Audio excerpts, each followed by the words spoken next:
Assalamualaikum warahmatullahi wabarakatuh.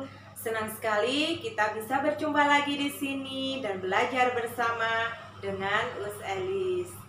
Oke, nah untuk kali ini kita akan belajar mengenai siklus air. Yuk kita simak bersama-sama. Ya, sebelum membahas mengenai siklus air, Ustazah akan mengingatkan kalian terlebih dahulu atau kita belajar mereview dulu apa saja sih kegunaan untuk air. Nah, tentu banyak sekali. Allah menciptakan air yang ada di bumi ini untuk memenuhi semua kebutuhan makhluk hidup, termasuk hewan, tumbuhan, dan juga manusia. Nah, untuk air, manusia menggunakan untuk mencuci, memasak. Oke, sebelum masuk mengenai siklus air, Ustazah akan mengajak kalian untuk mereview kembali apa saja penggunaan air yang ada di permukaan bumi. Nah, Allah sudah menciptakan air sebagai zat yang sangat luar biasa. Nah, air ini berguna untuk semua makhluk hidup, baik untuk tumbuhan, untuk hewan, dan juga untuk tentunya manusia.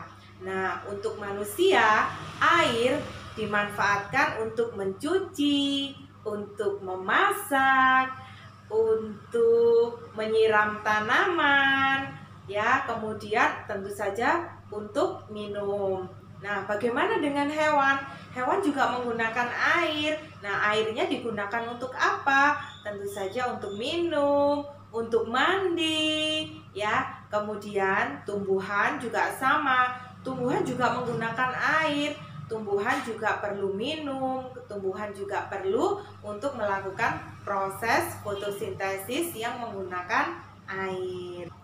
Nah, dengan begitu banyak sekali manfaat air yang digunakan oleh makhluk hidup, nah, mengapa sih air di permukaan bumi tidak pernah habis?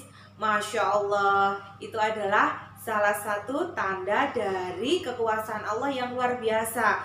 Itu adalah proses yang sangat luar biasa yang terjadi di air di permukaan bumi kita. Nah, air akan mengalami siklus yang disebut dengan siklus air, yaitu siklus di mana air mengalami perubahan wujud.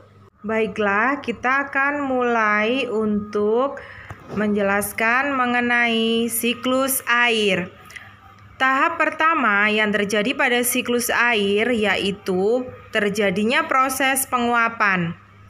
Air yang ada di permukaan bumi, baik yang berasal dari aliran sungai, kemudian laut, akan menguap karena panas matahari.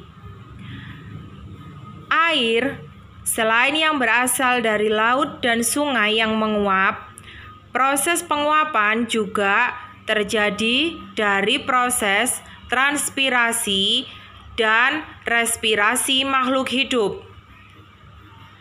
Uap air yang terkena panas matahari akan berkumpul dan membentuk awan.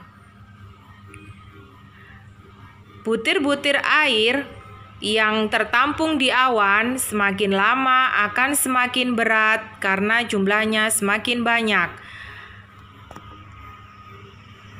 Kemudian, dengan adanya pergerakan angin, awan akan mengalami proses kondensasi menuju ke tempat yang bertekanan rendah. Kemudian, terbentuklah mendung.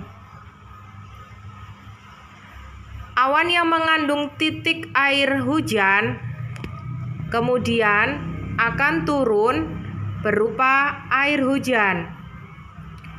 Air hujan yang jatuh ke dalam bumi, air hujan yang jatuh ke bumi akan masuk ke dalam tanah melalui proses presipitasi.